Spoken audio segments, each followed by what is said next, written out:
प्रतिपाद्यं यत्तच्छिद्रं साकृतिस्तौमि।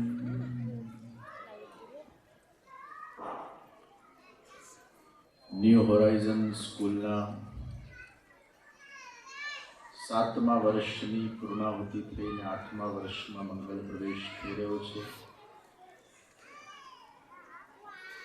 વાર્ષિક ઉત્સવના આ કાર્યક્રમના અંદર ઉપસ્થિત સ્કૂલના બધા જ સંનિષ્ઠ પદાધિકારીઓ, જિગ્નેશભાઈ, કેતનભાઈ, વિમલભાઈ, લાલાભાઈ, લોકેશભાઈ અને આ બધા જ શિક્ષણ ક્ષેત્રના અંદર છેલ્લા 25 વર્ષથી કોચિંગ આપી રહ્યા છે, નિષ્ણાતો છે. મોટાભાગે એવું જોવા મળે કે શાળાના જે ટ્રસ્ટીઓ હોય એ કદાચ કોચિંગ ન કરતા હોય, ટ્રસ્ટીઓ જુદા હોય અને કોચિંગવાળા જુદા હોય, પણ જે કોચિંગ કરે છે એ જ ટ્રસ્ટી બની જાય. આ ન્યૂ હોરાઇઝન ગ્રુપમાં સોનામાં સુગંધ રૂપ છે.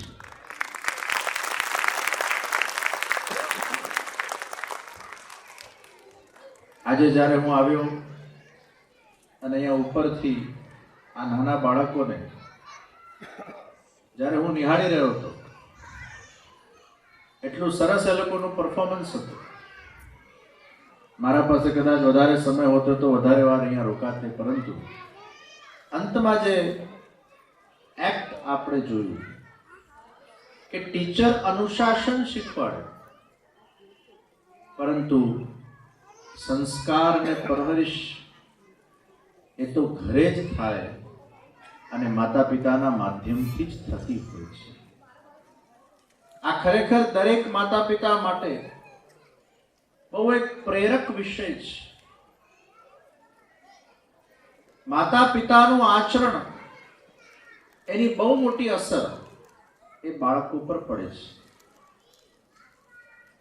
જ્યારે કોઈના લગ્ન થાય છે અને જ્યારે લગ્ન પછી બાળક થાય છે, ત્યારે માતા પિતા બનવું એક બહુ મોટી જવાબદારી થઈ જાય છે. કારણ કે બાળક ઇન્સ્ટ્રક્શનને બહુ ફોલો નહીં કરે, પણ એક્શનને ફોલો કરશે. તમે કદાચ જે કહેશો એ બાળક નહીં કરે, પણ તમે જે કરશો એની બહુ મોટી અસર એ બાળક પર પડે છે. એ નાના બાળક માટેના સૌથી પહેલા ગુરુ એ મા બાપ થઈ જતા હોય છે. અને અગર મા બાપ કંઈ ખોટું કરે એટલે બાળકને તરત એનું લાયસન્સ મળી ગયું ખોટું કરવાનું. સોફા પર બેઠો એક પિતા દારૂની બાટલી ખોલીને 5 કે 6 વર્ષના ટેણિયા સામે અગર એ દારૂ પીશે અને પેલો નાનો ટેણીયો ટગર ટગર આંખે એના બાપને દારૂ પીતા જુએ, એટલે નાના બાળકને સૌથી પહેલા લાયસન્સ મળી ગયું કે મારો પિતા પીએ તો મને પીવામાં શું વાંધો છે. સૌથી પહેલું લાયસન્સ એ માતા પિતા છોકરાઓને આપી દે છે.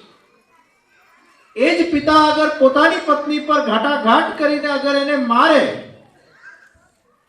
અને બાળકના સામે અગર એની માને ઠોકવામાં આવે, એ બાળકમાં શું સંસ્કાર પેદા થાય છે. અને એટલે જ માતા પિતા એ સૌથી પહેલા ગુરુ થઈ જાય છે. એ બાળકોમાં સંસ્કારનું જ્યારે સિંચન કરવાની શરૂઆત કરે, ત્યારે સૌથી પહેલા એ ધર્મનું આચરણ એમના પોતાના અંદર હશે તો જ એ બાળકોના અંદર આવશે. પણ પોતાનામાં જ નહીં હોય તો એ બાળકોમાં આવવાનું નથી. અને એટલે જ એક્શન્સ આર ઇમ્પોર્ટન્ટ.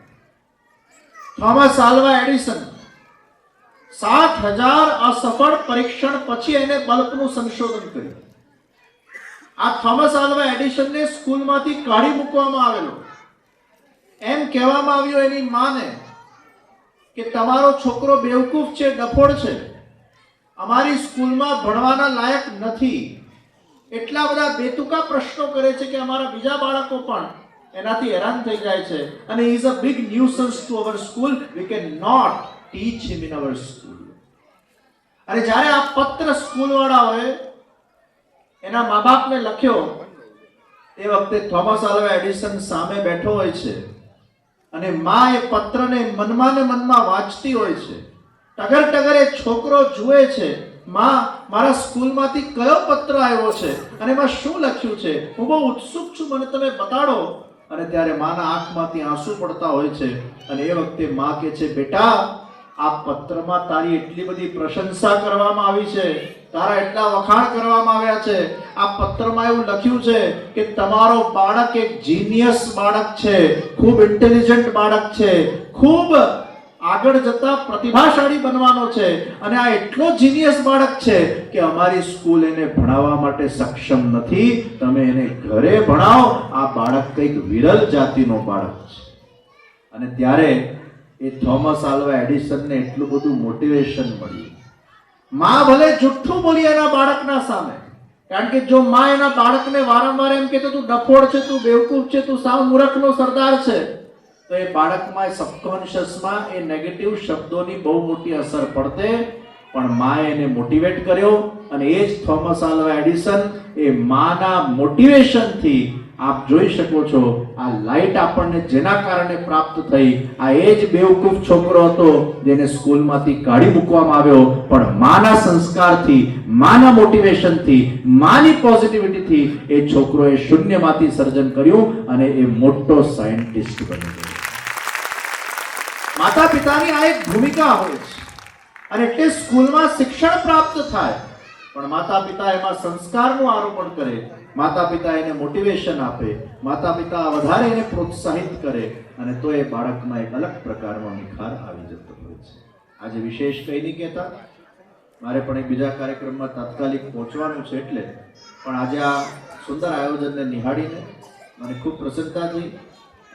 કેતનભાઈ તો મારા ગોળધનાજ હવેલી તરસાલીમાં ટ્રસ્ટી પણ છે અને બધા જ પદાધિકારીઓ ખૂબ ઉત્સાહપૂર્વક આ શાળાનું જ્યારે સંચાલન કરી રહ્યા છે. ફરી એકવાર સર્વ પદાધિકારીઓને મારી ખૂબ ખૂબ શુભેચ્છા સાથે મારા વક્તવ્યને વિરામ આપું છું. શુભ